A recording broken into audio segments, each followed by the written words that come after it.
Hey everyone, Paul Johnson, Waconia, Minnesota, and the Laughing Trail Fly Tying Club. Today I'm going to be tying a Puterbaugh Caddis variant. So this is a fly that I saw in Tim Flagler's video a couple years ago. I'm always looking for good caddis dry flies, and this one just caught my eye, and so I've been tying it since then. So how I tie it, I tie it on a size 14 1XL long dry fly hook. The body is 2mm foam, and I actually cut that out with a River Road Creations, a caddis wing cutter, and a size 16. The underbody is just some tan superfine dubbing. The wing is Compara cow elk. The collar is dark brown hackle, and it does have a little under collar there of some mahogany superfine dubbing. So we'll get started here. Size 14 dry fly hook, 1XL long. For thread, I'm going to be using 14-aught dark brown. Any tan, 8-aught tan would be a good choice as well. So we're just going to get the thread started. And then I'm going to add just a really fine dubbing noodle here with the tan UV dubbing, tan superfine dubbing. And again, just a really thin application here. The main part of the fly is going to be the foam itself. So I'll take that back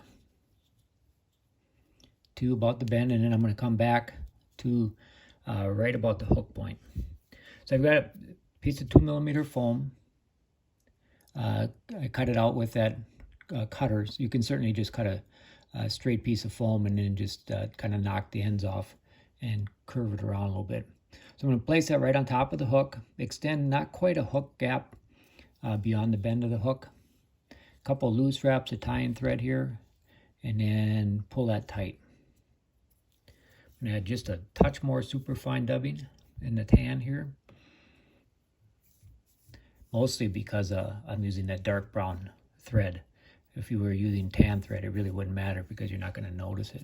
I'll just make a couple wraps there, and I'm going to come underneath, and I'm going to come up to about the 70% point hook on my hook, and then I'm going to tie that down, and then I'll come in and at an angle cut that off. Come back and tie that down really good. Now you want to make sure you save yourself some room here, because we're going to be tying that wing in, and we also have the hackle collar. So I've stacked a bunch of that Compara cow elk. I really like this stuff, although I've had a real hard time trying to find it now again.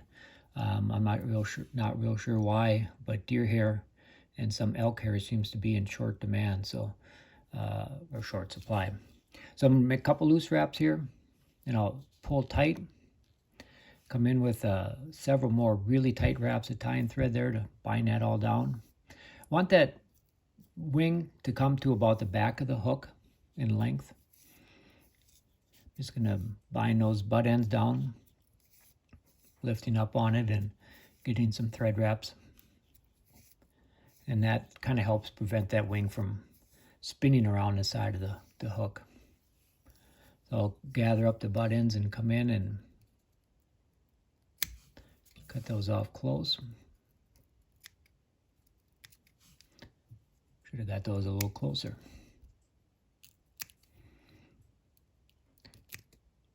All right. Now we're going to bind those down really good.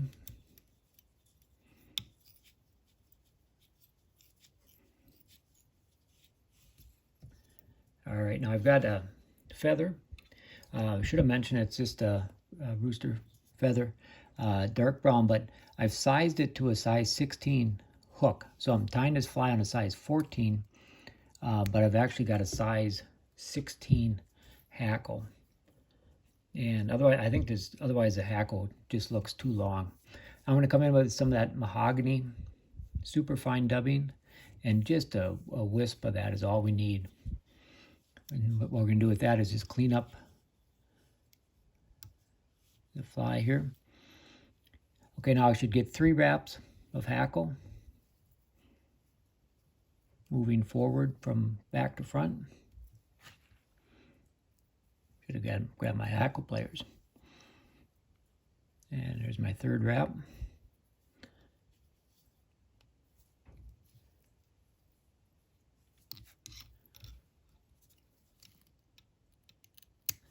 Cut off that excess hackle.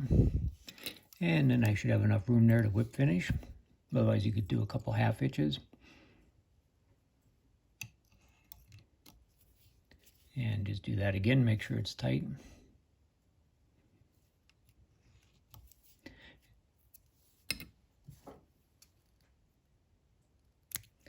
And there we go. What do we have here?